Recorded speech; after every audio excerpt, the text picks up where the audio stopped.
He slammed her face into the pavement like she was nothing, never knowing the black woman beneath his knee was the deputy state attorney assigned to investigate him. Cameras rolled, blood spilled. 40 minutes later, his captain walked in, saw her bruised face, and nearly collapsed. "What the hell have you done?" Everything changed after that. Before we continue this powerful story, let us know where you're watching from.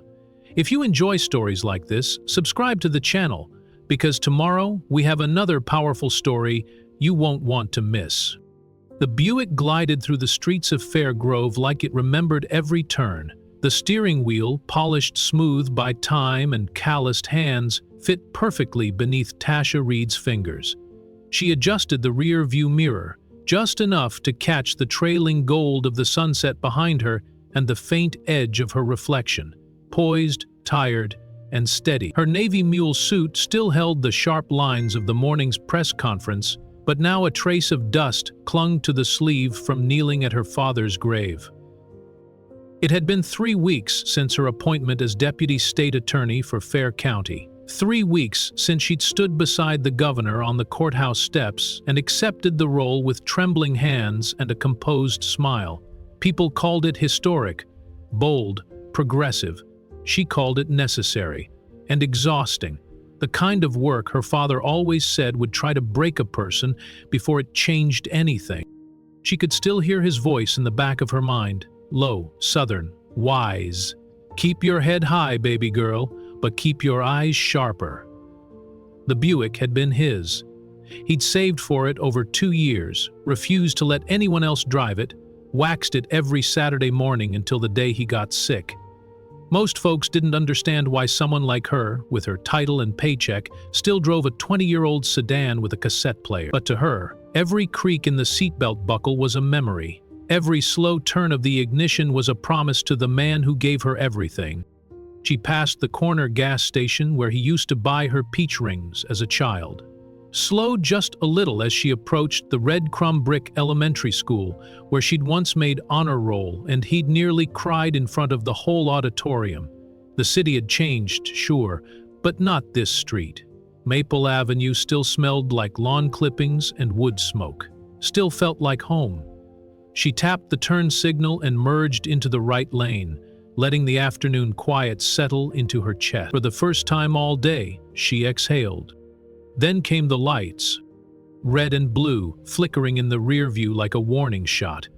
Tasha's heart gave one hard knock against her ribs. Reflex, she told herself, just reflex.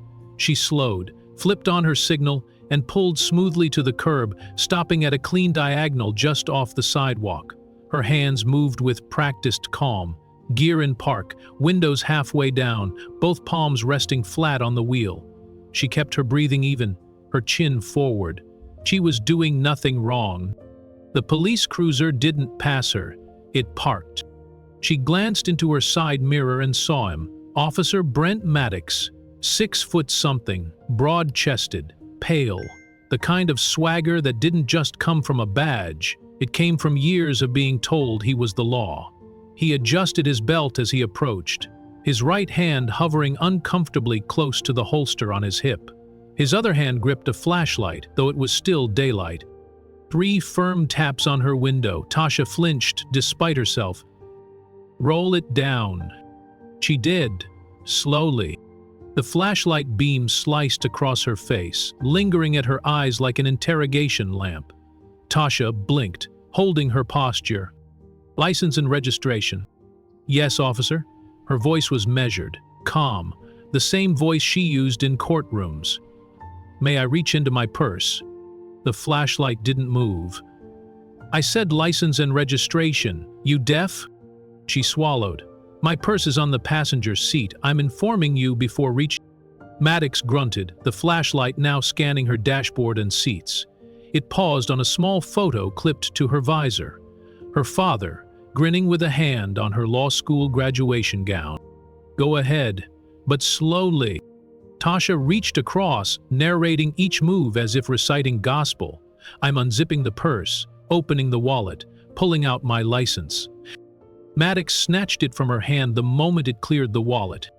"Now the registration." She turned to open the glove compartment. He studied the license under the flashlight beam, his lip curled. "This your car?" "It belonged to my father. It's registered in my name." "Right, and where'd your father get a Buick like this? These weren't cheap." "Fisher. He worked 2 jobs for 20 years, Officer Maddox. Is there a reason I was stopped?" Maddox stepped closer, filling the window. "You got an attitude problem?" Tasha didn't blink. "I have a right to ask why I was pulled over." "You were swerving, crossed the center line." "That's not true." Her voice sharpened, just enough to stand firm. "I was driving within the lane. Speed limit observed." "You calling me a liar?" His tone dropped, thick with threat. "Step out of the vehicle." "I do not consent to any searches. I've done nothing wrong, officer." "I said get out." She locked her arms, fingers still on the wheel. "I'm recording this interaction. My phone is on the dashboard." That was the match. Maddox's face twisted. He yanked the door handle. It was locked. He slammed his palm against the window. "Out now." Tasha reached forward and unlocked the door slowly, her hands never leaving his sight. "I am complying under protest," she said clearly, hoping someone nearby was listening. "You are escalating a peaceful stop." The door flew open. Maddox grabbed her by the arm and pulled. Hard. She stumbled forward, heels dragging on the pavement. "You people always think you know the law," he barked, spinning her around. "This is assault," she said, her voice cracking for the first time. "You are violating my civil rights under color of law." "Shut up," he snarled. He kicked her feet apart, forcing her against the hood. She winced. "I am not resisting." "Stop resisting," he shouted, as if reading from a script. He jammed one knee into her back and yanked her arms behind her, cuffing them with brute force. The metal dug into her wrists. "I said, stop resisting." "John?" Tasha lay still, silent now, her face pressed to the hot hood of her father's car. Across the street, a woman pulled out her phone and began filming. A teenager called to his mother in Spanish. Someone whispered, "She didn't even fight back." Maddox straightened up, breathing heavy. He looked over the small crowd forming on the sidewalk, then back down at Tasha. "Get up," he ordered. He grabbed the cuffs and lifted. She cried out as her shoulders strained. People watched, some filming, some just staring.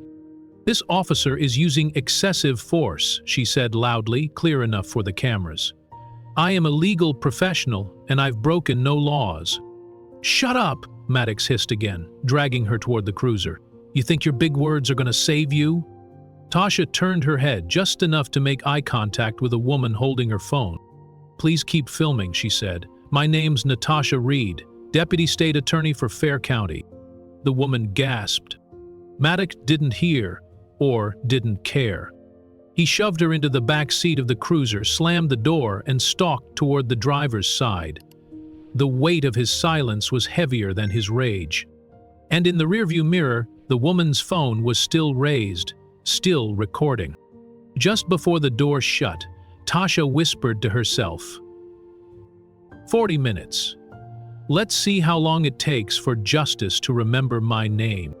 And with that, the cruiser pulled away, leaving behind a crowd, a phone full of evidence, and a storm waiting to break. The station doors opened with a harsh metallic rattle, and Officer Maddox strutted through them like a man returning from battle. His grip on Tasha's cuffed wrists didn't loosen as he dragged her down the central corridor, each step echoing under the heavy buzz of fluorescent lights. Her blouse was torn at the sleeve, her cheek had a raw scrape from the pavement, one heel was missing, the other clicking unevenly on the tile as he pulled her along. Her braid had come partially undone, strands of hair clinging to the dried blood near her lip. A few heads lifted from behind desks as they passed, some smirked, others barely looked at her. Maddox didn't whisper. He wanted to be heard. "Another stolen vehicle case," he announced as they reached the booking area. "Caught her red-handed, trying to play cute with license and registration." Tasha said nothing. Her mouth ached from where it had hit the pavement, but the silence wasn't just pain, it was strategy. Clerk Lisa Granger glanced up from her computer. When her eyes landed on Tasha's face, they widened. She rose halfway from her chair, then paused, watching Maddox with an uncertain stiffness. Booking her under resisting arrest and suspicion of grand theft auto, Maddox continued, ignoring Lisa's expression. Might tack on obstruction if she keeps up the attitude. Lisa frowned, her gaze darting from Tasha's wrists to the blood on her lip. "What's the injury protocol?" she asked, mostly to herself. "Nothing she didn't earn," Maddox replied, pulling Tasha forward. Tried to mouth off, act like she knew the law, had to teach her the difference between theory and practice. He shoved her up against the tall booking counter, pressing her body against the ledge so the handcuffs dug deeper. Tasha inhaled slowly, forcing calm into her limbs. Lisa's fingers hovered above the keyboard, unsure. "Name?" she asked softly. Before Tasha could respond, Maddox cut in. "Put down, Jane Doe. Says she's got ID, but I'm not convinced it's hers." "I have government-issued identification," Tasha said firmly, "and I am requesting medical attention. My injuries need to be documented immediately." Lisa hesitated. "She's got visible abrasions, Maddox." Yeah, Maddox muttered. Scratched her cheek, tripping over her own arrogance. He gave her a light shove again, just enough to jar her shoulder. Lisa turned to grab the camera beneath the counter. "It's policy. Any visible injuries have to be photographed before detainment." "Don't waste your time. She's going to be in and out before you finish uploading," he scoffed. Tasha turned slightly toward Lisa, her expression calm despite the pain. "Please make sure those photos are time-stamped and saved to her internal case folder. I'll need digital copies for evidence." Maddox rolled his eyes. "Evidence of what? Your inability to follow basic commands?" Lisa raised the camera slowly, hands trembling as she adjusted the lens. "Hold still, ma'am," she said, her voice soft. Tasha did. She stood tall, one eye swollen slightly, her lips split, hair loose across her face, but not broken. She faced the camera as though it were a courtroom gallery. Lisa clicked once, then twice. The flash illuminated every bruise, every scratch, every smear of blood. "Let's get her in the system," Maddox barked. "Print, smug, whatever you need. I want this circus done." Tasha turned her head slightly. "Occupation: Deputy State Attorney, Fair County." Maddox snorted. "Put down unemployed." Lisa's fingers froze again. She said, "I said put unemployed," Maddox snapped. "You want to argue about paperwork too?" Tasha looked at Lisa directly. "I'm a sworn officer of the court. I carry full prosecutorial authority for this jurisdiction." Maddox's voice turned mocking. "Oh, a public servant now? What, you clerk for a public defender's office? Maybe do some filing for traffic tickets? Do you mock all black women with advanced degrees, or just the ones who survive your arrests?" Tasha's voice was calm but sharp enough to draw quiet from the surrounding desks. A few officers looked up from their coffee. One leaned back in his chair, observing without comment. "Watch your mouth," Maddox growled, stepping in close again. "You think big words scare me? I've seen your type. Ride in here all arrogant with your resumes and entitlement, and when it comes down to it, you're just another—" "Say it," Tasha challenged, her voice low. Maddox blinked. Lisa cleared her throat loudly, breaking the tension. "Photos are uploaded, ready for prints." "I need to make a phone call," Tasha said. "Later." "No, now." She stood straighter. "You've arrested me without cause. You've inflicted bodily harm. I'm entitled to contact legal representation. Immediately." Maddox scoffed. "What, you going to call your cousin at the ACLU?" Tasha didn't respond. He yanked the cuffs harder as he walked her toward the wall-mount phone, giving her just enough slack to reach. "Go on then. One call. Make it count. Let me guess. Public defender? Maybe your parole officer?" Tasha turned her back to him, lifting the receiver. Her fingers trembled slightly from numbness, but her memory did not. She dialed each number deliberately. The phone rang twice. "Jordan Hayes speaking," came the voice on the other end. Tasha's voice shifted instantly into the cadence of authority. "Emergency Protocol 7. Immediate execution. I'm at Fairgrove Station, Precinct A. I've been unlawfully detained by Officer Brent Maddox. Use code Sierra 9. All files go live now." Jordan paused for half a second. "Copy that. Footage status? Publicly recorded. Uploaded to secure drive. Access code Gamma Delta 30 under. Time of arrest was approximately 6:42 p.m. Witnesses confirmed." "I'm mobilizing now," Jordan said, his voice hardening. "Elaine's on call. Anything else?" "My injuries require documentation. They are being photographed, but medical treatment is being delayed. Alert Internal Affairs and Chief Prosecutor Bennett." "Already done. Anything suspicious?" Tasha glanced at Maddox, who was smirking nearby. "He's not just arrogant," she said. "He's dangerous, and he has no idea what he just did." Maddox folded his arms across his chest and leaned against the wall, watching her. Jordan's voice was clipped. "We're 20 minutes out. Hold position. Backup will arrive." "I will maintain compliance under protest," Tasha replied. "Be safe. I've got you." She hung up the phone slowly, placing it back on the hook. Then she turned. "Thank you for allowing me my legally protected phone call," she said evenly. Maddox tilted his head, amused. "Who was that? Your fake lawyer boyfriend?" "You'll find out." He laughed. "You really think someone's coming to rescue you? You think you're somebody?" She met his eyes. "I know I am." Just then, from the far hallway, the echo of footsteps grew louder, fast, angry, purposeful. A voice rang out through the station like a lightning bolt through glass. Heads turned. Maddox straightened instinctively. Captain Roger Clean stormed into the room, face red, tie askew, holding a manila folder in one hand and a phone in the other. "What the hell did you do?" Maddox blinked. "Captain, I was just processing this suspect." "This suspect?" Clenny's voice thundered. "Do you have any idea who this is?" Maddox hesitated. She was driving a suspicious vehicle. "This is Deputy State Attorney Tasha Reed," Clean shouted, "appointed by the governor to oversee your department's misconduct investigations." Clean's investigations. The room fell into a hush so sharp it could cut skin. Lisa dropped her pen. The young officer at the back of the room stood up, his chair scraping the floor. Even Maddox paled. Tasha stood silent, her back straight, her wrists still cuffed. Her face was bruised, her blouse torn, but her gaze was unshaken. Maddox took one small step back. Clean advanced too. "Uncuff her, now." No one moved.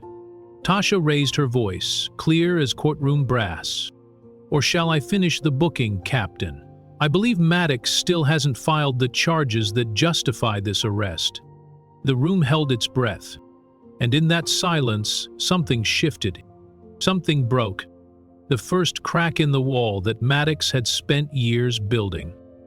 The words hung in the air like a bomb that had already gone off. "Is the Deputy State Attorney?" Captain Roger Clean's voice shook with fury as it echoed through the station. The officers around the room stood frozen in place, unsure whether to breathe or apologize. No one moved. No one dared speak. Brent Maddox, who had just moments ago been smirking with swagger, suddenly looked as if the floor had cracked open beneath him. "What are you talking about?" Maddox asked, his voice cracking for the first time all night. Clean's face was a storm of red and disbelief. He turned to Lisa, who was still clutching the camera, her hand covering her mouth. She didn't say a word, just nodded with wide eyes. Clean stepped forward again, nearly nose to nose with Maddox now. "You just assaulted the one person in this state who has the power to pull your badge, indict you, and bring your entire career crashing down. You laid hands on the official tasked with investigating our department." "No one told me," Maddox stammered. "She didn't say. She refused. She gave you a government-issued badge and you threw it in her face," Clean roared. "You dragged her across concrete, booked her like a criminal, and laughed while she bled." Tasha stood motionless, still cuffed, her gaze steady. The left side of her face was swelling, but her spine never bent. The entire room seemed to orbit around her now. You better pray she shows more restraint than you ever did, Clean said, turning to look at her. Tasha's voice was low but firm. Captain Clay, I believe I asked earlier if I should finish the booking process or wait for someone to read me my rights. Klein blinked. Ma'am, She stepped slightly forward. Let's not pretend this begins or ends with Maddox. I walked into this building injured, bleeding, and in custody. No one stopped him. No one questioned the bruises, not even you. A long silence. Maddox finally snapped. This is a setup. You're trying to trap me. Tasha turned to him, her expression unreadable. Officer Maddox, do you have your body cam on you? He stiffened. What? I'm instructing you to retrieve your body-worn camera footage from the last 48 hours, immediately. Chain of custody begins now. You have 30 seconds to comply. Maddox didn't move. Clean's voice barked over hers. You heard her. Go. The station watched as Maddox backed away slowly, stunned, and disappeared down the hallway. Tasha turned back to Clean. I'll need access to your internal case server. I want Maddox's last 5 years of use of force reports, any pending civilian complaints, and his supervisor evaluations. Understood, Klein said, swallowing hard. We'll get you everything. And the footage from the lobby? The security cameras? Lisa nodded quickly. I'll pull it now. Everything is time-stamped and archived. Tasha gave a single nod, then extended her hands, still cuffed behind her back. Klein rushed forward. Let me get those off you. She stopped him with a glance. No, leave them. He hesitated. Ma'am?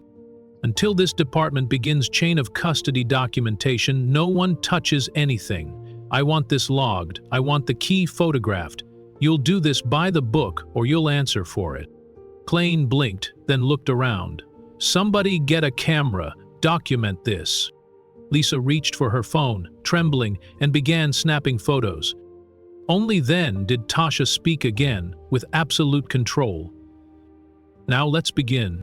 The tension in the station morphed into something else. Respect, or maybe awe. The power had shifted, fully and irrevocably. Every officer present felt it. There was no undoing what had just happened, and no one was laughing anymore. Less than 10 minutes later, Tasha was seated in a chair, still cuffed, still injured, but now in complete control of the room. Officer Simmons, newly reassigned from administrative duty, stood beside her, following her directives word for word. Lisa had set up a terminal for secure digital access, and Clean hovered nearby, answering her questions like a man trying to save his department from burning to the ground. Tasha read each file carefully, her voice cutting through the quiet like a blade. I need access to his disciplinary log. I want to know every incident filed against him, formal or informal. That includes union-protected settlements, arbitration records, and civilian complaints closed without resolution. Clean cleared his throat. We'll need a minute to get the archived logs from Internal Affairs. Send the request. Timestamp it. Done. Tasha didn't blink.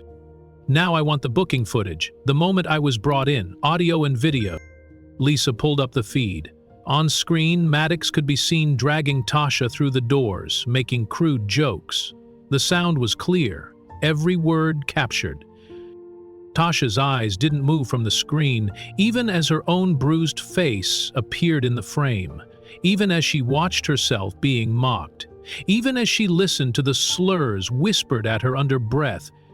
She took notes. Every officer in the room watched her now, not with skepticism, but with a quiet, fearful reverence. The station door opened again. Jordan Hayes walked in wearing a gray suit, a briefcase in one hand, a phone in the other. His presence was like a gust of cold wind. He scanned the room, made eye contact with Tasha, and gave a single nod. Backup drive is already syncing. I have 5 eyewitness videos from bystanders at the arrest site, all geotagged, all with clean audio. 3 of them capture Maddox's voice. 2 show the badge being thrown. He turned to Clean.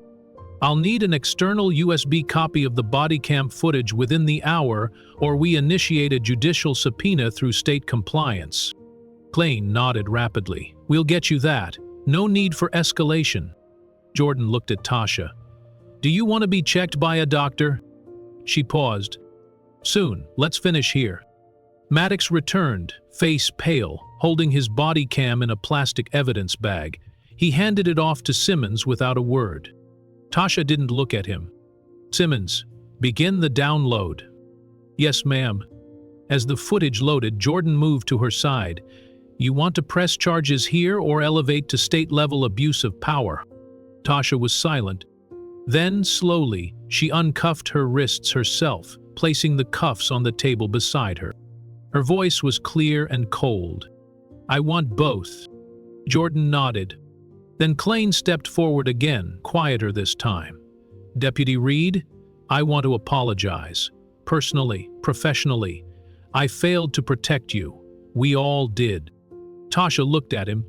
"I'm not here for an apology, Captain. I'm here for the truth." Behind her, the footage finished downloading.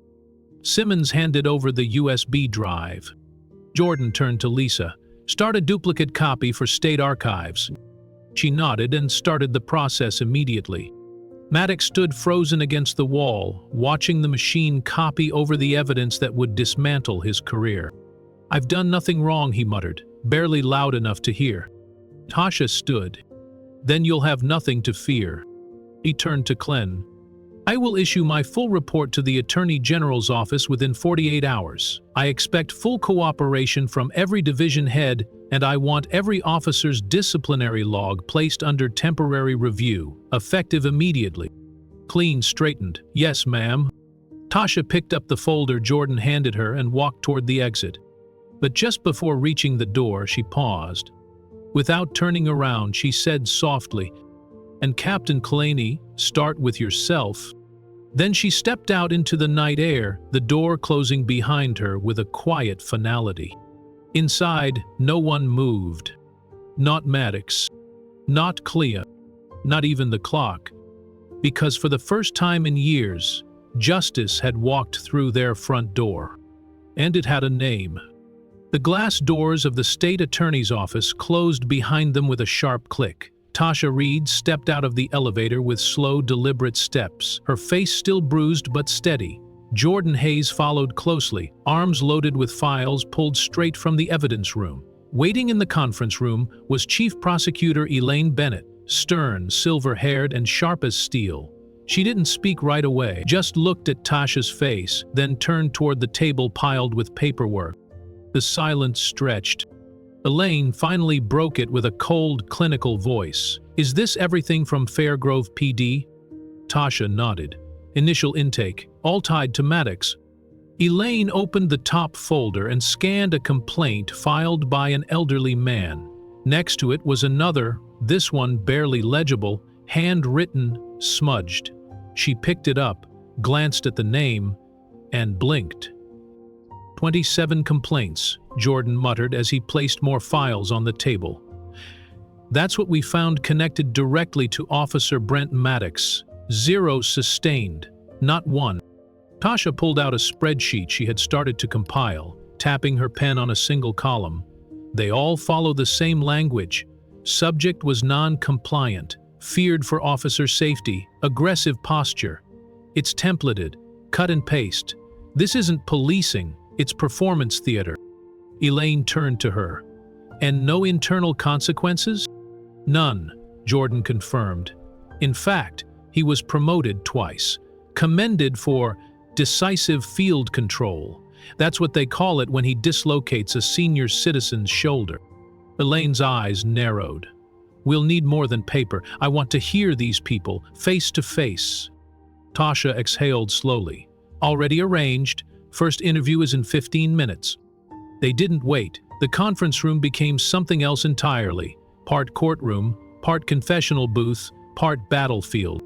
Henry Wallace walked in with a quiet dignity that made everyone stand. 72 years old, clean-pressed shirt, leather shoes polished to a mirror shine. He sat down, wincing as he adjusted his right shoulder with his left hand. "I used to run the neighborhood watch on Elm and Benton," he began, voice rough like gravel but clear.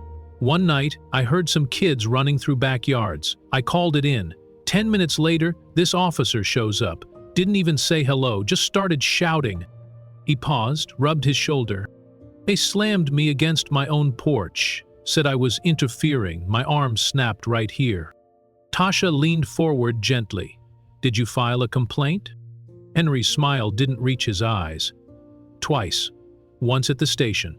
Once through an online form. No one followed up. When I called, they told me there was no record of submission. Like it never happened. Jordan wrote quickly. Elaine's mouth tightened into a hard line. Henry looked down at his hands. After that, I stopped calling the police.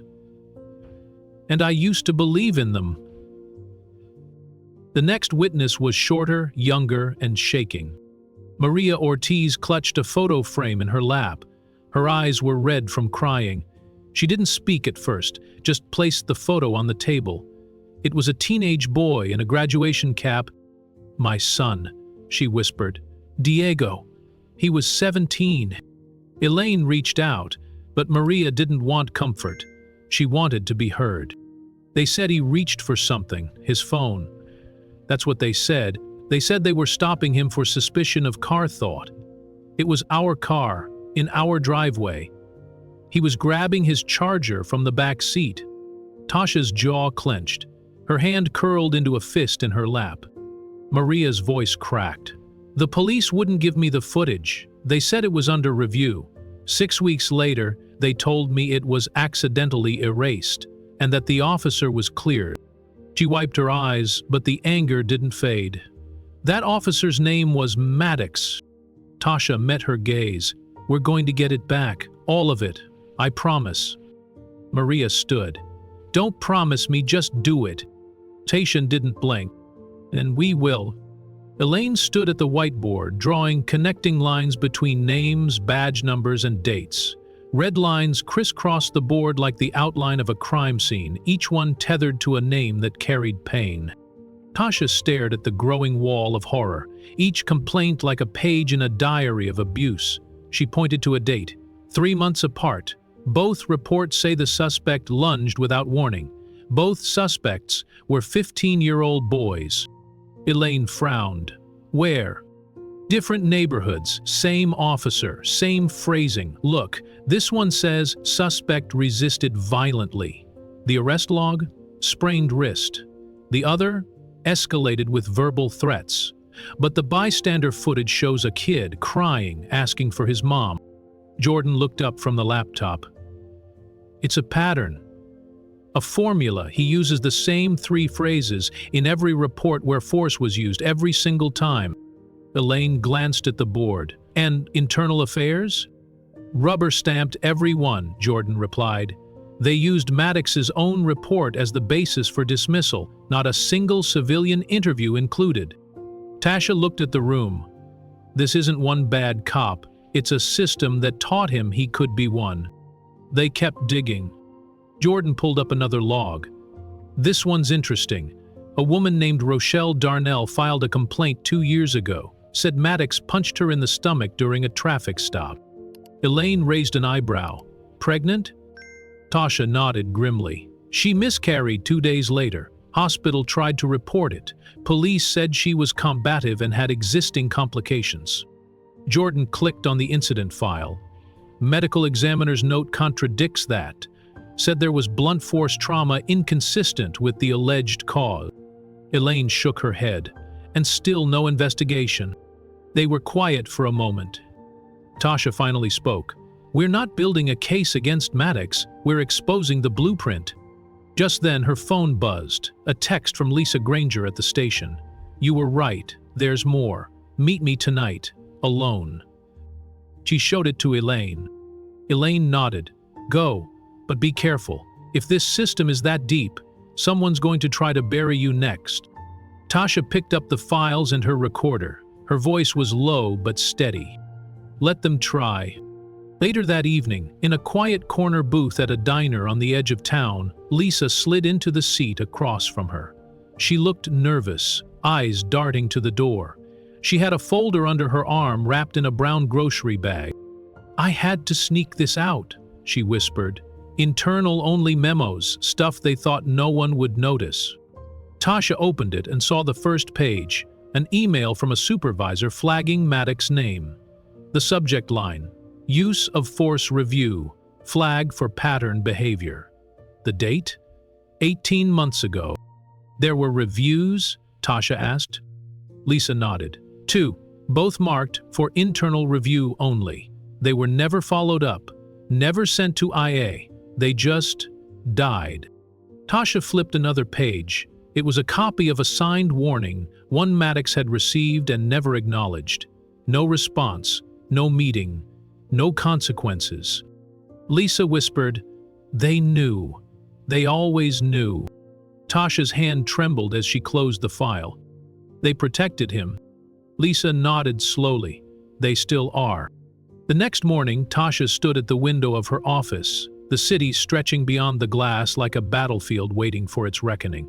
She held Lisa's file in one hand, her other clenched at her side.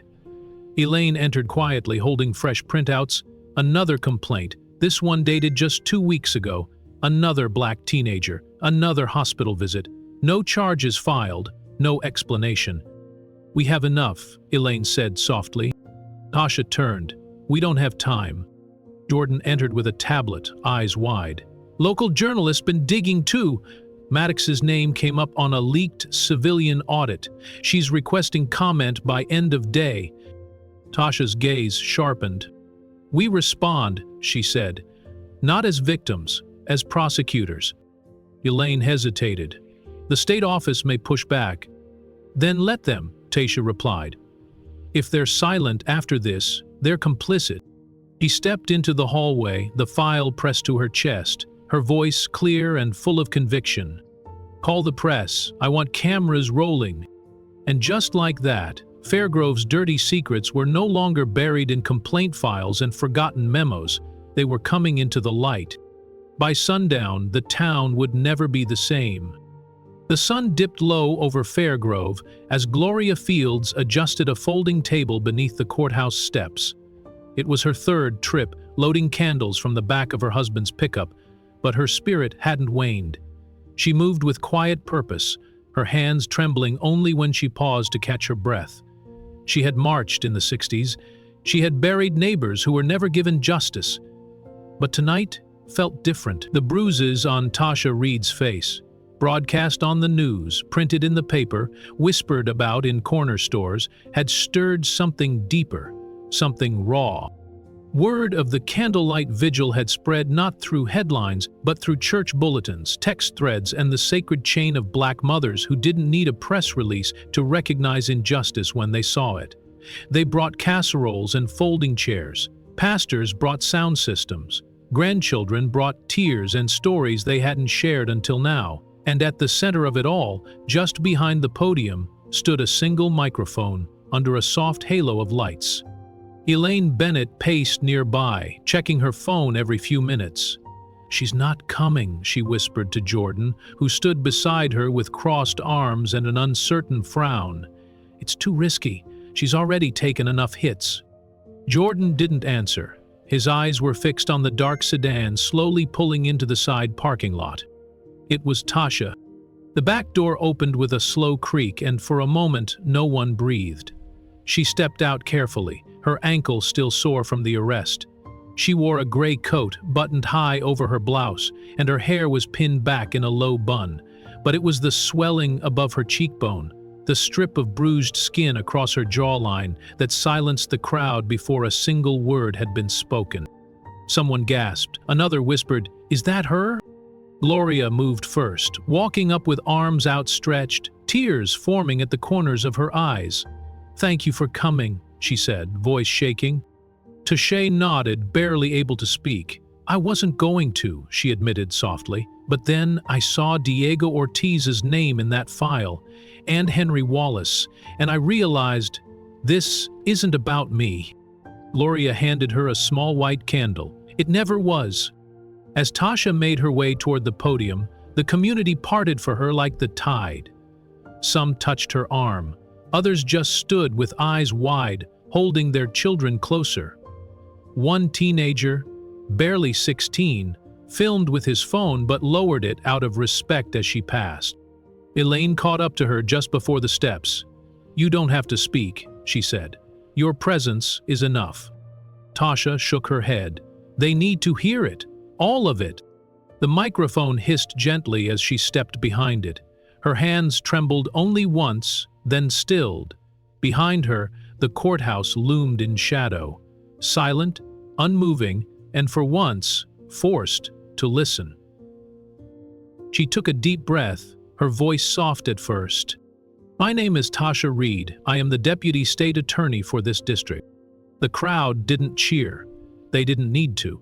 They already knew. "I came here tonight not just as a prosecutor, but as a daughter, as a neighbor, as a citizen of Fairgrove." She paused, her eyes sweeping the faces before her. 3 days ago, I was thrown to the ground by a man with a badge. He didn't ask for my name. He didn't ask for my credentials. He assumed I was no one. A heavy silence fell. Somewhere, a baby cried. "But that's not the point," she continued, her voice growing stronger. "The point is, he shouldn't have needed to know who I was to treat me with dignity. The badge on his chest does not give him the right to break us, to silence us, to beat us down until we disappear." Hands reached for each other in the crowd. One man closed his eyes, a single tear running down his cheek. "I've read the reports. Henry Wallace, Maria Ortiz, children, elders, mothers. They were not anomalies. They were not isolated. They were patterns. And those patterns were protected by silence, by fear." Tasha's grip on the podium tightened. "I refuse to be afraid." Applause didn't erupt. It built, like thunder rumbling through a valley. Soft at first, then louder, then stronger. People raised their candles high, flickering flames lighting up a sea of determined faces. Tasha leaned into the microphone. "I will not stand by while people like Brent Maddox decide who matters and who doesn't." She looked straight into the nearest camera lens. "If you've been hurt, if you've been silenced, come forward. I see you, and I promise I will not look away." The crowd rose to its feet. Jordan caught Elaine's eye. "Now that," he whispered, "was a declaration of war." The chants began as murmurs, but rose like a tide. "Justice now, justice now." One voice led it, but 1,000 followed. Young, old, black, brown, white, citizens who had seen too much and stayed quiet too long. They weren't waiting for permission anymore. They were done hoping someone else would fix it. Tonight, they were here because Tasha Reed gave them language for their pain. Cameras swiveled, live streams spiked. The clip of her speech, already clipped and captioned, hit every platform within minutes. The image of her standing in front of the courthouse with bruises on her face and fire in her voice was too powerful to ignore. It didn't just trend, it spread. Like a match against dry brush, it ignited. By morning, Tasha Reed and He Did Know Who I Was were on every major outlet. In squad cars and break rooms across the county, officers watched in stunned silence. Some whispered that it was over for Maddox. Others cursed the media circus, but no one dared speak her name with disrespect. Except one man. Brent Maddox watched the live stream from the front seat of his cruiser, fingers twitching on the steering wheel. His jaw clenched, his eyes darkened. He was supposed to be just another nobody. He pulled out his phone and hit a saved contact. "Draper," he muttered into the line, "we've got a problem."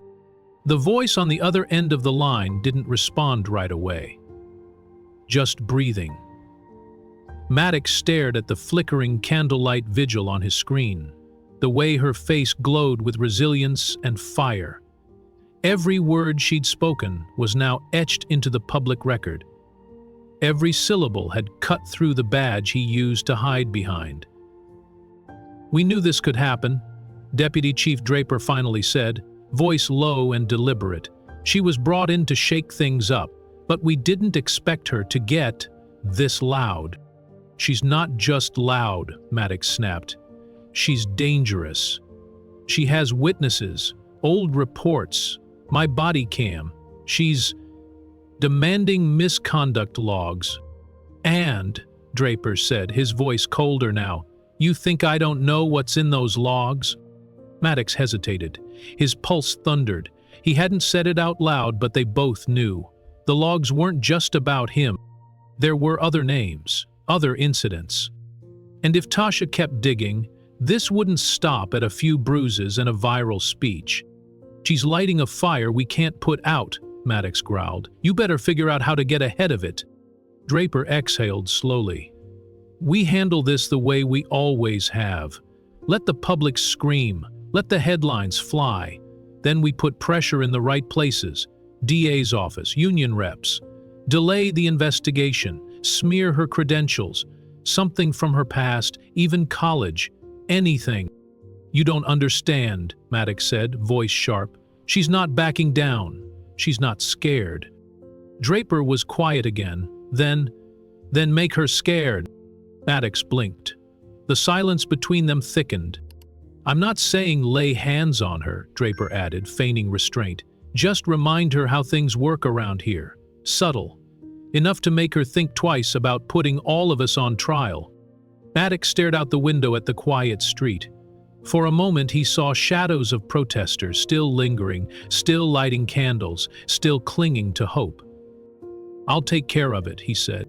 And he hung up. Across town, in her modest apartment, Tasha sat at her kitchen table with a warm cup of chamomile tea. Her bruises ached. Her inbox was overflowing. Jordan had sent over 20 emails with screenshots of public support, legal offers, whistleblower tips, and even a note from a retired federal judge offering help. But her eyes were locked on one message. Subject line, "Be careful, they're watching you." The morning after the vigil, the world didn't wake up the same. Tasha Reed sat at her kitchen table, nursing a sore shoulder and watching the news scroll across her TV.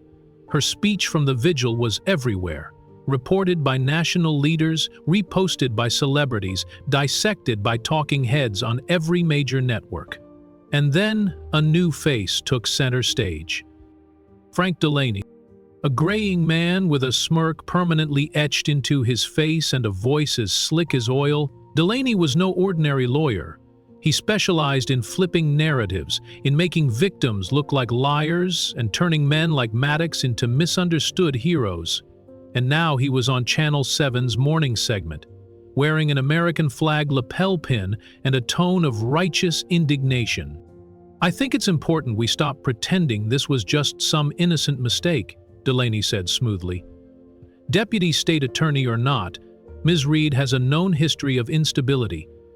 Her behavior at that traffic stop, well, I've seen the footage. And I've read the complaints from her law school days. This isn't about race. It's about judgment. Tasha leaned forward, staring at the screen. She didn't blink. She didn't need to. Behind Delaney, the station began rolling blurry footage, images of a much younger Tasha being escorted out of a campus building in handcuffs during a student protest. The banner below the video read, "Breaking, Tasha Reed's troubled past revealed." The door to her apartment creaked open. Jordan stepped in with a bag of files, saw the TV, and stopped cold.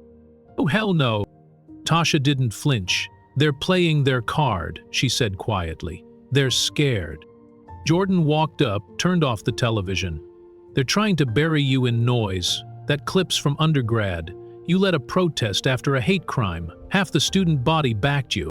"And the other half," Tasha said with a bitter smile, "thought I was making too much noise." Jordan dropped the files on the counter and sat across from her. "Delaney's planting seeds. He doesn't have to prove anything. Just make people doubt you. Distract them from Maddox." Tasha nodded slowly. "Then we stay focused. We've got the footage, the files, the victims." Jordan hesitated, then reached into the bag, "And we have this." He pulled out a letter, anonymous, no return address. Tasha opened it and read the words scrawled in shaky ink. "Stop digging, or we'll bury more than your reputation." She folded the note and slid it into a folder. "Goad," she whispered, "let them come." The day was long and unrelenting. By the time Tasha pulled into her driveway, exhaustion had wrapped itself around her bones. The courthouse lights still burned in her mind, the voices of victims still echoing in her ears. She reached for the porch light switch, but something was off. The bulb was out. Her stomach sank. She was sure she had left it on that morning. She stepped closer, her heels crunching against gravel, when the faint metallic scent reached her nose. Spray paint. Red paint dripped down the white surface of her front door in jagged letters, each stroke venomous, each word carved to wound. Race traitor. She froze. Her chest rose and fell quickly, but before she could process it further, a low whimper came from inside. Panic surged. She unlocked the door, pushed it open, and saw him. Samson. Her German shepherd lay sprawled on the floor, his water bowl overturned beside him. His sides heaved shallowly, his eyes barely open. "No, no, no!" Tasha dropped to her knees, her briefcase sliding across the hardwood. She cradled his head, tears blurring her vision. "Samson, baby, stay with me." She touched his gums. Pale. Poison. She had seen it before in cases. Someone had fed him something laced. Her hands shook as she dialed the emergency vet. "My dog's been poisoned. He's not moving. I'm on my way." The drive was a blur. She sped through red lights, her knuckles white on the steering wheel. Samson lay in the back seat, his shallow breaths breaking her heart with every sound. She spoke to him the whole way. "Hold on. You're strong. You're not leaving me. Not now." At the clinic, a team rushed him inside. Dr. Angela Kim, a woman with sharp eyes and calm authority, met her at the door. "What did he eat?" "I don't know," Tasha stammered. "I found him like this." Dr. Kim nodded briskly. "We'll run tox screens, but symptoms look like antifreeze. We'll start ethanol therapy immediately." Tasha pressed her fists against her mouth, fighting the scream inside. Someone had come into her sanctuary. Someone had tried to take away the only companion who had seen her through law school, through her father's funeral, through every lonely night in this fight. And outside, her door still bore the mark of hate. The waiting room clock ticked slowly, each second a reminder of how fragile everything felt. Tasha sat hunched forward, her elbows on her knees, her face buried in her hands. Jordan arrived minutes later, tie loose, eyes frantic. He spotted her, then Samson's name on the patient chart, and hurried over. "Tell me he's alive," he said, breathless. "He's fighting," Tasha whispered, lifting her head. Her voice cracked but steadied quickly. "They think it's antifreeze. They're treating him, but—" Her words trailed off as her eyes welled again. Jordan put a hand on her shoulder. "We'll get through this." Then his tone hardened. "This wasn't random." Tasha nodded. It was a message. Jordan pulled his laptop from his bag and opened it on the plastic chair beside her. "There's more. While you were at the clinic, I dug into system logs from the DA's office. Someone accessed your restricted case files last night, midnight on the dot." Tasha straightened. "Which files?" "All of them," Jordan replied. "Every victim you've spoken to, Wallace, Ortiz, even confidential witness lists." Her stomach dropped. "If that information gets out, they're targets." Jordan nodded grimly. "And I know who it was. Assistant DA David Chen. His login was used." Tasha frowned. "Chen? He's been pushing me to drop the Maddox case for weeks." "That's not all," Jordan continued. He tapped the screen, showing building access logs. Chen left at 9 p.m., but the files were pulled at midnight. Guess who was on overnight security duty? "Oh, Maddox's cousin," Jordan said. "A guard named Kyle Maddox." Tasha's jaw tightened. So Chen gave them the key, and Kyle opened the door. Jordan leaned in, his voice low. "This isn't just Maddox protecting himself anymore. This is the Union, Draper, Delaney, the whole machine. They're leaking, smearing, threatening, poisoning, whatever it takes to shut you down." The fluorescent lights above hummed faintly, the only sound for a long moment. Tasha stared at the clinic's hallway where Samson was being treated. She thought about the red paint on her door, the anonymous letter, Delaney's smug grin on television, Chen's betrayal. Her bruises throbbed, her ribs still sore. But pain had a way of clarifying. She looked at Jordan, her voice steady. Then we don't back down. We go bigger. Jordan studied her expression and saw the same steel he had seen on the courthouse steps. Bigger how? Grand jury, she said. Special investigation. We pull every file from the last 5 years, and we drag every name into the light. Jordan hesitated. That will put a target on your back even larger than now. Tasha leaned back in her chair, her eyes unwavering. They've already marked me. The question isn't if they'll try again. It's if I let them win. The door to the treatment room opened, and Dr. Kim emerged. Her expression was tired but calmer now. He's stable, she said. Weak, but stable. He made it through the worst.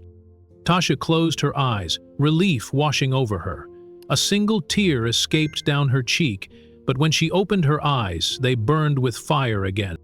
She stood, shook Jordan's hand firmly, and whispered, "Let's burn this whole rotten system to the ground."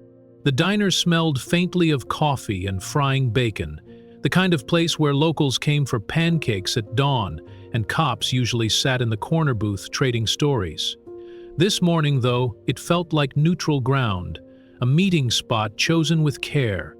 Tasha Reed slid into a booth near the back, her blazer buttoned tight, a small stack of files in her bag, her nerves sharpened to a razor's edge. She hadn't slept much. The images of her poisoned dog, the slurs on her door, and Delaney's smug television interview still burned in her mind. But none of that mattered now. She needed reinforcements. She needed the state. Marcus Kellison arrived on time, his presence filling the small diner without him trying. He was tall, broad-shouldered, his suit pressed crisp despite the early hour. There was a gravity about him, the kind that made people lower their voices when he walked past. He carried himself like a man who had seen corruption in too many forms to be surprised anymore, but still carried the fight in his eyes. "Ms. Reed," he greeted, sliding into the booth across from her. His voice was deep, calm, but edged with urgency. "I've been following your case." "Then you know it's bigger than just Maddox," Tasha said, leaning forward. Her voice was steady, but her eyes revealed the weight she carried. "This is organized. Retaliation, leaks, intimidation. Someone poisoned my dog. They're reaching into my office files, using people inside the DA's office to sabotage investigations. This isn't misconduct, it's conspiracy." Ellison nodded slowly, pulling a small notepad from his jacket. "We classify that under RICO, racketeer-influenced and corrupt organizations. It applies to gangs, crime families, and yes, public institutions when the corruption is coordinated. What you're describing isn't just abuse of power, it's organized crime under the color of law." The words hung between them, organized crime. "RICO," Tasha repeated quietly, as if saying it aloud gave the situation a new weight. Ellison leaned forward. "I've already got threads on Draper. Union ties, payoffs. Chen's name came across my radar last year, tied to irregular consulting fees. Maddox is small fry compared to the network protecting him. But your case? It could be the key to pulling the whole wall down." Tasha let out a breath she hadn't realized she was holding. "Then we can't waste time. Witnesses are in danger, victims are scared, files have already been compromised. I need protection for my people, and I need a secure base to operate." "You'll have both," Ellison said firmly. "We'll set up an off-site operations hub under state jurisdiction. No local officers, no compromised security guards. Everything runs through my team, and Ms. Reed," he paused, locking eyes with her. "Once we start, there's no turning back. The union, the council, even the mayor's office. They'll come after you harder. Are you ready for that?" Tasha's hand tightened around her coffee mug. She thought of Henry Wallace's trembling voice, of Maria Ortiz clutching her son's photo, of Samson lying on the clinic table with IVs in his legs. She thought of her father, who had worked double shifts so she could go to law school, who had told her again and again that silence was complicity. "I was ready the moment Maddox slammed me to the pavement," she said quietly. "They think bruises can scare me. They don't know who they're dealing with." Ellison gave the smallest nod, the kind that carried the weight of recognition. He scribbled a note on his pad, then closed it. "Then let's get to work. First step, we protect your evidence. Every photo, every video, every file, multiple encrypted backups. Nothing stays in the DA's servers. Second step, we identify whistleblowers. I've already heard chatter from inside the precinct. There are people who want to talk but are scared. If we give them protection, they'll flip." Tasha's eyes sharpened. "Lisa Granger," she said. "The booking clerk from the night of my arrest." She was shaken. I could see it in her face. And Hartley, another officer. He tried to caution Maddox in front of me. "There are cracks in the wall." "Then we'll widen those cracks," Ellison replied. The waitress arrived with coffee refills. Neither touched them. Their minds were elsewhere. Ellison pulled a small folder from his briefcase and slid it across the table. "This is preliminary surveillance. Maddox meeting with known drug traffickers. Draper receiving envelopes in parking lots.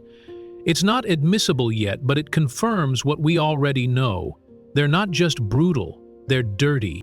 Tasha flipped through the photographs, her stomach tightening with every image. She tapped one with her finger. Maddox laughing in the glow of a convenience store light, cash visible in his hand. "This," she said, "is going to bury him." Ellison studied her carefully. Not just him, this could bury a whole department. Tasha closed the folder and slid it back to him, her jaw set like stone. "Then, we'd better start digging." Lisa Granger sat stiffly at the edge of the conference table, her hands folded tightly in her lap. She had never spoken out against her department before, but the night of Tasha's arrest still replayed in her mind. The bruises on Tasha's face, Maddox's sneering voice, the way her camera flash had caught every injury. "I recorded him," Lisa said finally, her voice trembling. "After they hauled you to the back, he bragged, said he taught you a lesson, said he knew the car was yours, but he wanted to put you in your place. I couldn't stay silent anymore." Ellison leaned forward. "You still have that recording?" Elist nodded, sliding her phone across the table. The audio was grainy but clear enough. Maddox's voice filled the room, dripping with arrogance. "She thought she was better than me. I showed her." Tasha's stomach twisted, but her face remained calm. "Thank you, Lisa. This matters more than you know." Lisa's eyes glistened. "I'll testify. I don't care what it costs me." And then came Hartley. His uniform looked heavier on him than before, like the badge itself had become a burden. He spoke in low tones, barely above a whisper. "Maddox has been dirty for years," Hartley admitted. "We all knew, but no one wanted to be the one to say it. Draper protected him.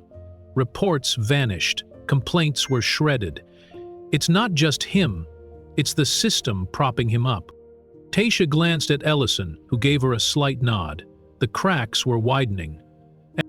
For the first time, she felt the wall beginning to tremble. The temporary operations hub was nothing like the DA's office. No glass doors, no familiar halls, no chance for Chen or any compromised officer to slip in. Ellison's team had chosen a state-leased office on the edge of town, a bland space with beige walls and humming fluorescent lights. But it felt like sanctuary. Jordan set up laptops across the tables, cables snaking between encrypted drives. Tasha spread victim files in neat stacks, each one a life scarred by Maddox abuse. Every folder was a reminder of why retreat was impossible. Ellison stood at the front, voice steady. "This is where we rebuild. Everything from this point forward stays under state control. Secure comms only, no leaks." Tasha nodded, though her mind was already 2 steps ahead. She pictured the victims' faces. Henry, Maria, Lisa, Hartley, and felt their stories pushing her forward. "We can't just hide evidence in these walls," she said firmly. "We have to bring it into the light." Jordan looked up from his keyboard. "You mean a press conference?" "Not just press," Tasha said. Her voice carried the weight of resolve. "A town hall, open to the people. Every victim, every witness, every reporter who'll listen. They've buried the truth for years. We'll make it impossible to bury again." Ellison studied her for a long moment, then gave a slow nod. "A public reveal, high risk, but if we secure it properly, it could break their grip once and for all." Tasha exhaled. The wall of silence that had protected Maddox for so long was cracking, and soon she would be the one to tear it down completely. The Fairgrove Civic Center had never felt so full. Rows of folding chairs stretched from the stage to the back wall, packed shoulder to shoulder with neighbors who had run out of patience and found their courage. Church mothers in Sunday coats sat beside teenagers in hoodies. Small business owners squeezed in beside teachers, bus drivers, and retired veterans. The air carried a low, expectant hum, as if the whole room were holding its breath and had finally decided tonight was the night to exhale. State troopers lined the walls, uniformed and expressionless, a quiet perimeter against any trouble that might wander in with the crowd. Metal detectors clicked at the doors, bags were checked, radios crackled softly. Nothing showy, just a clear message. The people inside would be protected, and the truth would be allowed to be heard without interruption. Journalists filled 2 reserved rows near the center aisle, laptops open, cameras resting on their knees, battery packs tucked beneath folding seats. A satellite truck idled outside. Producers whispered into headsets. The local stations had come because they had to, but the national outlets had come because they sensed history nudging them forward. Every lens pointed toward the dim stage, where a single podium stood beneath a cone of light, waiting. Gloria Fields moved through the front section with the authority of a choir director and the tenderness of a nurse. She adjusted shawls, pressed tissues into hands, and guided elders to the aisle seats. When she reached Henry Wallace, she bent low and squeezed his shoulder. He nodded and lifted his cane just slightly, a promise to himself to remain standing if his body asked him to sit. Beside him, his granddaughter clutched a school notebook, as if it were a shield and a testament at once. 2 rows over, Maria Ortiz held a small photo album against her chest. She kept her eyes forward, blinking deliberately, refusing to let tears blur the edges of this moment. Her sister sat beside her, fingers laced with hers, their knuckles white with the effort of restraint. Every now and then, Maria's thumb slid over the album's worn leather, stopping at the place where her son's graduation photo had made a permanent crease. Near the side entrance, Lisa Granger slipped in with a state escort. She wore no uniform and brought no folder, only the phone that held a recording she could no longer keep to herself. She stood for a long second, taking in the size of the crowd, then exhaled and found a seat along the wall, eyes fixed on the stage. A few minutes later, Officer Hartley entered quietly and took a place 2 chairs down. He did not look at her. She did not look at him. But they both stared forward like people who had finally decided, in separate rooms, to tell the same truth. On the aisle, Frank Delaney sat in the front row, legs crossed, suit immaculate, smile thin and practiced. He had insisted on being here for transparency, then made sure to be seen. He tapped notes into a sleek tablet and occasionally leaned toward a young associate to offer stage whispers that were meant to be heard. He looked up at the lights with a critic's eye and smoothed his tie, like a man preparing for an interview rather than a reckoning. Backstage, Jordan Hayes crouched over a rolling AV cart, checking and rechecking the playback queue. Video files labeled by timecode. Split-screen slides with report language highlighted in red. Audio cues leveled to cut through a crowded room without distortion. He'd rehearsed the sequence twice, then rehearsed the failure plan twice more. 2 mirrored thumb drives waited in his pocket in case the projector balked. A third drive sat under the podium in case everything failed at once. Marcus Kellison stood at the curtain, speaking in low tones into his earpiece. He watched the entrances, the aisles, the interaction between troopers and ushers. Outside, he had placed 2 units facing the parking lot and 1 on the rear loading dock, just in case someone mistook intimidation for strategy. Inside, his jaw unclenched for the first time only when he counted the exits and found no blind spots. He nodded to a sergeant and stepped back. Tasha Reed stood alone in a narrow strip of light beside the curtain, hands resting on the podium copy of her remarks, which had been marked up so heavily it looked like a map. The bruises on her face had faded to a yellowing hue, but the shape of them remained, like footprints left in drying cement. She closed her eyes and felt the photo of her father in the inner pocket of her blazer. When she opened them again, she looked at the stage not as a platform, but as a witness box. Elaine Bennett came to her side and adjusted the small earpiece resting along Tasha's hairline. "Sound check's clean," Elaine murmured. "Troopers are set. Press has their ground rules. You don't owe them anything beyond the truth." Tasha nodded.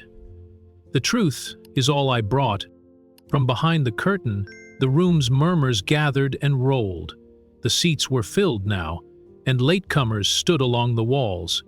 Ushers began turning people away, directing them to overflow rooms where screens waited. The Civic Center felt like a chest, about to rise and fall for the first breath after being underwater. Jordan glanced at Ellison, then at Elaine, then at Tasha. He lifted a hand, 3 fingers counting down. 3, 2, 1. The house lights dimmed, and the cone of light over the podium brightened. The room quieted as if the air itself had been asked to be still. Tasha stepped forward and crossed the distance between curtain and microphone, each footfall steady and unhurried. She did not wave. She did not smile. She stood tall and placed both hands at the edge of the podium, letting the room see her face and the remnants of what had been done to it. For a moment there was nothing. No coughs, no whispers, no shifting of chairs. It was the kind of silence that precedes either prayer or explosion. Tasha drew a breath and let it go. "Good evening," she said, voice clear, no tremor, pitched to reach the back wall without amplification. "My name is Tasha Reed. I am the Deputy State Attorney for this district." A single clap sounded, then another, then the ripple of applause rose and fell back into focus. She lifted a hand, and the room quieted again. "I asked you here tonight for one purpose," she continued, "to show you what has been hidden, to name what has been denied, and to put every person responsible on notice." Delaney's smile tightened. He scrolled his tablet with 2 fingers and leaned back as if bored. Gloria, from her post along the aisle, tipped her chin toward Tasha and folded her hands like a woman who knew how to hold steady through storms. In the second row, a boy of 10 climbed onto his chair to see better and then clambered down, cheeks flushed, as his mother lifted him into her lap. Jordan clicked the first cue. Behind Tasha, the screen came to life with a still frame, a dashboard view of a quiet street at dusk, red and blue lights washing the trees. The reckoning had begun. The still frame dissolved into motion. The crowd watched as Officer Brent Maddox's cruiser pulled in behind Tasha's Buick. The recording showed her hands fixed on the wheel, calm and steady. Then Maddox appeared, flashlight beam cutting through the window, his voice sharp and domineering. The audience gasped when the footage showed him yank her from the car, slam her against the hood, then drive her face to the pavement. Tasha's voice played over the speakers, clear and steady. "I am not resisting. This officer is violating my rights." A ripple of outrage surged across the hall. People shifted in their seats, some whispering prayers, others muttering curses under their breath. The next slide filled the screen. 2 police reports side by side. Jordan had highlighted the words in red. One described a compliant driver. The other, filed later, claimed she was aggressive, combative, dangerous. Finally, audio played, Maddox's own voice, arrogant and cruel. "These people need to learn respect. If they won't give it, I'll teach it to them." The civic center erupted. Shouts of shame and enough filled the air. Tasha let the noise roll for a moment, then raised her hand. The room quieted, fury now sharpened into focus. Tasha lifted the indictments high. Maddox, Draper, charged with assault, obstruction, civil rights violations. The crowd thundered. Justice! Justice! Delaney's face curdled. Then he stormed out, his smugness shattered. The night was thick with tension as two separate calls went out. One for a silver Dodge Charger headed north on Interstate 9, the other for a black Chevy Tahoe weaving through local backroads like a snake, trying to disappear into the tall grass.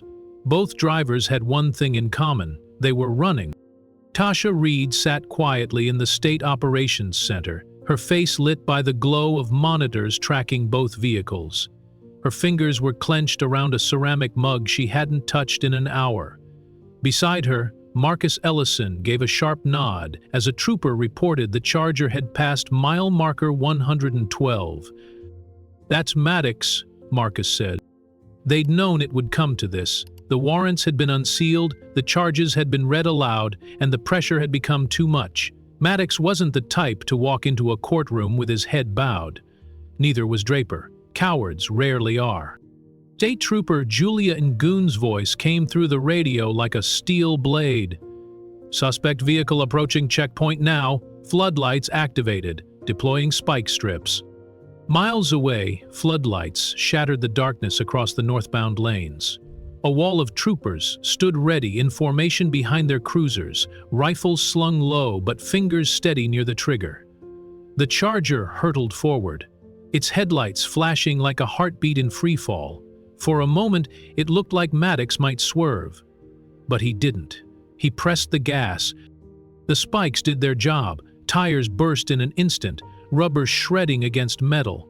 The Charger lost control and skidded sideways, smoke pouring from the undercarriage. With a loud crunch, it slammed into a barrier and finally stopped. Troopers surrounded the vehicle in seconds. "Driver, hands out the window, now!" Inside, Maddox sat with both hands on the steering wheel, chest heaving. For a split second, he looked like a man ready to give up. Then he reached, not for the keys, not for the door, for his sidearm. Trooper Marcus O'Hara shouted, "Gun, gun, gun!" But no one fired. They'd been briefed. This arrest had to be clean, no bullets, no excuses. A standoff unfolded under the blinding white light. Maddox, bleeding from a gash above his eye, climbed out slowly, gun still in hand. "You know what they do to cops like me in prison?" he shouted. "You know what I've seen?" His eyes darted wildly, not toward escape, but toward despair. One of the troopers, a young black officer named Carlos Ayers, spoke low and steady. "Put the weapon down, sir. Nobody wants to die tonight, especially not you." Maddox trembled. His mouth opened as if to speak, but no words came. Finally, he let the gun drop. It clattered against the pavement. And with a sudden lurch forward, 4 troopers tackled him to the ground, knees on his back, arms locked. The irony wasn't lost on anyone watching. Handcuffs clicked into place. Maddox didn't struggle, didn't speak, didn't ask why. He just laid there, silent and cuffed, as flash bulbs from waiting press lit the scene like lightning. Farther south, another radio call came in. Black Tahoe pulled over near Briar Patch Road. Suspect exiting with hands raised. Repeat, Draper in custody. In the control room, Tasha exhaled. It was the first breath she'd taken in what felt like an hour. Marcus nodded at her, jaw tight. "It's done." She didn't nod back. She couldn't, not yet. Not until she saw it for herself. Not until every name that had been ignored, buried, or belittled by that department had a chance to rise again. But the chase was over. The men who had terrorized Fairgrove for years were no longer ghosts in uniform. They were inmates waiting for trial, and that was a start. The morning after the arrests broke like a thunderclap across the county. By 7 a.m., every news station, from local channels to national networks, had turned their cameras toward Fairgrove. Headlines flashed across television screens, phones buzzed with breaking alerts, and the town that once felt invisible was now the epicenter of a reckoning. Tasha Reed stood in front of the courthouse, the same building where Maddox had dragged her in handcuffs not long ago. Now, that entrance was crowded with reporters, cameras, and a podium draped in the state seal. Chief Prosecutor Elaine Bennett adjusted her notes, stepped to the microphone, and cleared her throat. "Good morning. As of 6:42 a.m., two individuals, Captain Aaron Maddox and Lieutenant Carl Draper, are in custody, held without bail pending arraignment on multiple felony accounts." Gasps rippled through the crowd. Elaine continued, her voice unwavering. Charges include civil rights violations, obstruction of justice, witness intimidation, and conspiracy under the state's racketeering statutes. These charges stem not only from the unlawful arrest of Deputy State Attorney Tasha Reed, but from a broader pattern of abuse targeting vulnerable residents in this community. Tasha stood nearby, her face expressionless but composed. The bruises had faded, but the fire hadn't. Behind her stood Marcus Ellison and Lisa Granger, both solemn, both unshaken. Additionally, Elaine said, 6 officers within the Fairgrove Police Department had been placed on administrative leave pending the results of a federal audit, now underway. This audit will examine misconduct, complaint suppression, evidence tampering, and any and all failures in oversight.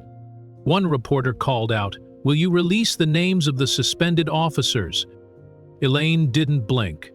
"Names will be made public once formal administrative charges are filed, but I assure you this process will not be buried in internal memos. Sunlight is coming." She stepped back, letting the weight of her words settle like dust on the marble steps. Cameras pivoted toward Tasha. Another reporter raised their hand, but before they could speak, Tasha moved to the mic. She didn't carry notes. She didn't need them. "What happened here wasn't about a badge," she said.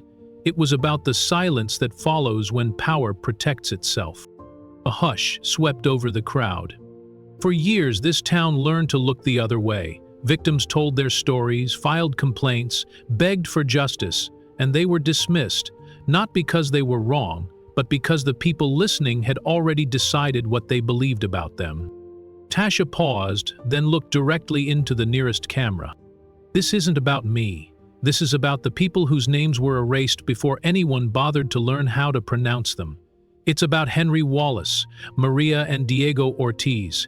It's about Lisa Granger. It's about every single person who walked into a station to report violence only to be treated like the problem." More cameras turned, more people leaned in. This morning is a beginning, not a victory.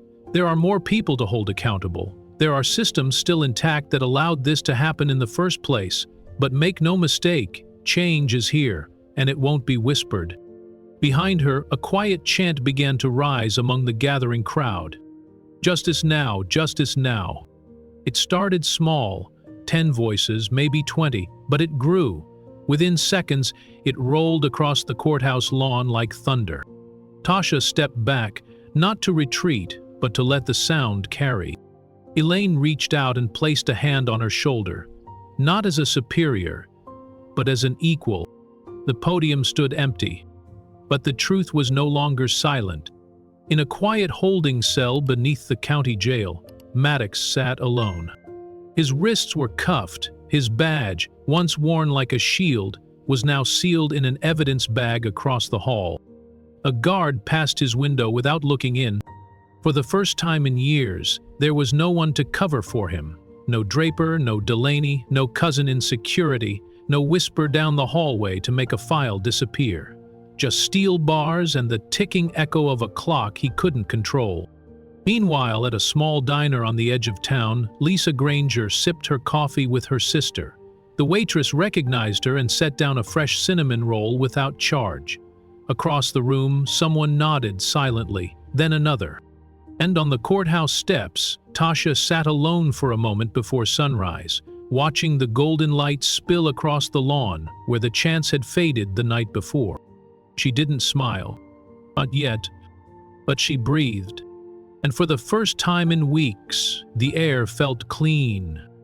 Change had not arrived with fireworks, but with evidence, with truth, and with the unshakable resolve of people who refused to look away anymore.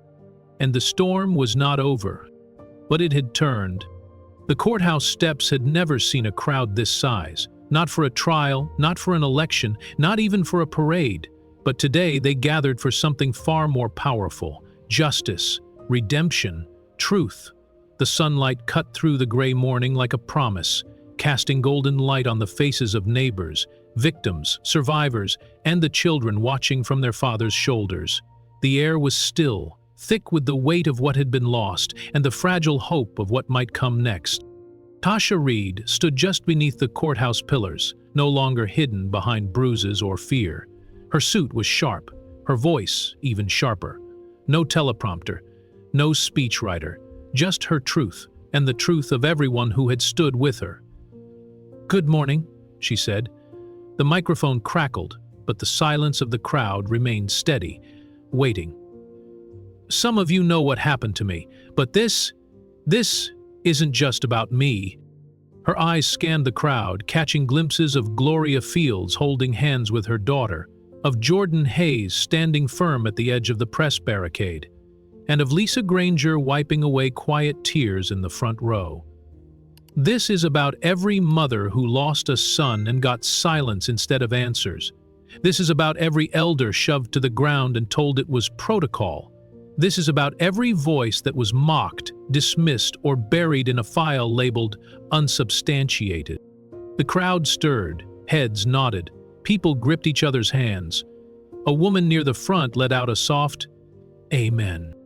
Tasha's voice grew stronger. Officer Maddox didn't know who I was, and that was the point.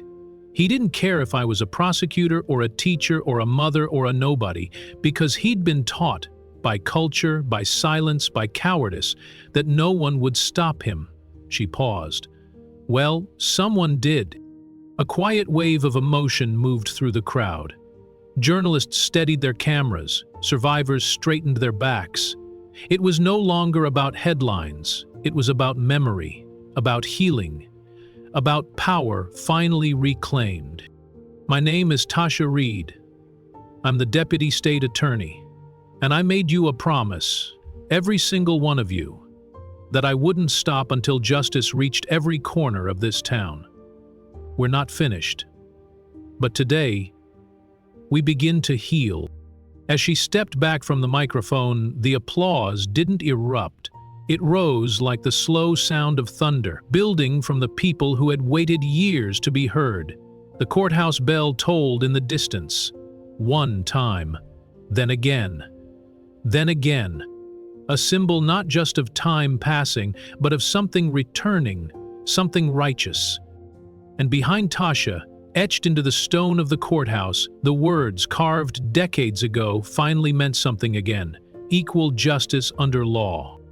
In the front row of the crowd, Maria Ortiz stood clutching a candle, her knuckles white with the grip.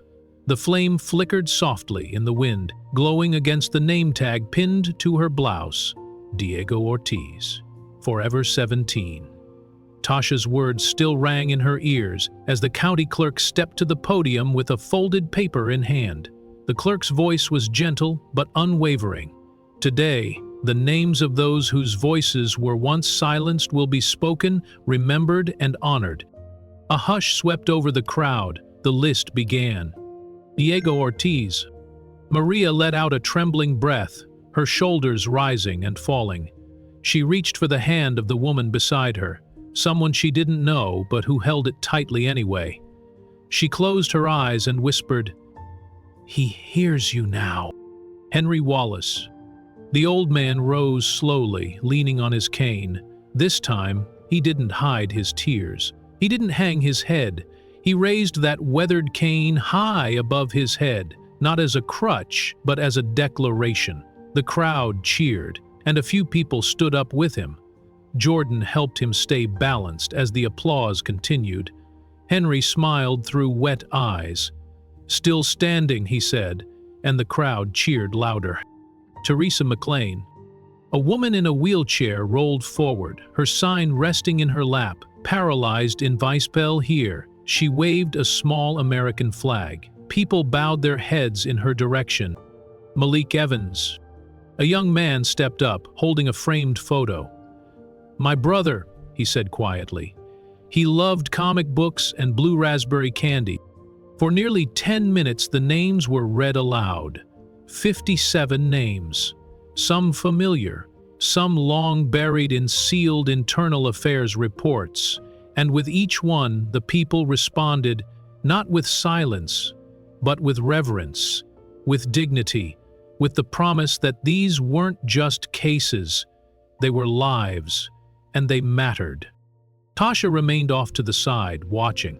Her chest swelled and ached at the same time. She looked over at Lisa Granger, who now stood with a reporter at her side.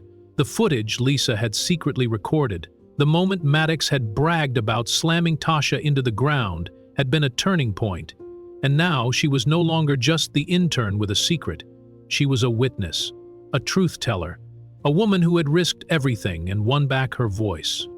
Elaine Bennett stepped up behind Tasha and whispered, "You ready for the next announcement?" Tasha nodded, her eyes still fixed on the crowd. "Let's give them what they came for." Elaine stepped to the mic. Her voice, always composed, held an unmistakable note of triumph. The Department of Justice, in partnership with state oversight, is proud to announce the formation of an independent civilian oversight board for the Fair Grove Police Department, effective immediately. The crowd gasped, then broke into applause. Gloria Fields pressed both hands to her mouth in disbelief, then began to clap furiously. Elaine continued, "This board will be composed of community members, former prosecutors, civil rights advocates, and survivors. It will have subpoena power, disciplinary authority, and full transparency. This is not symbolic, this is structural change." The applause surged again. Tasha stepped back into the light beside her. Elaine turned to her and gestured, silently passing the moment forward. Tasha took the mic once more. "And one more thing," she said. "The council has approved a slate of reforms: body camera mandates, anti-retaliation protections for whistleblowers, de-escalation training led by trauma experts, and an annual public audit." Gasps and cheers blended together. Someone shouted, "Finally!" "We're not done," Tasha added, "but we're doing the work." Near the back, a girl no older than 8 wiggled her way through the legs and coats of adults until she stood just feet from the courthouse steps.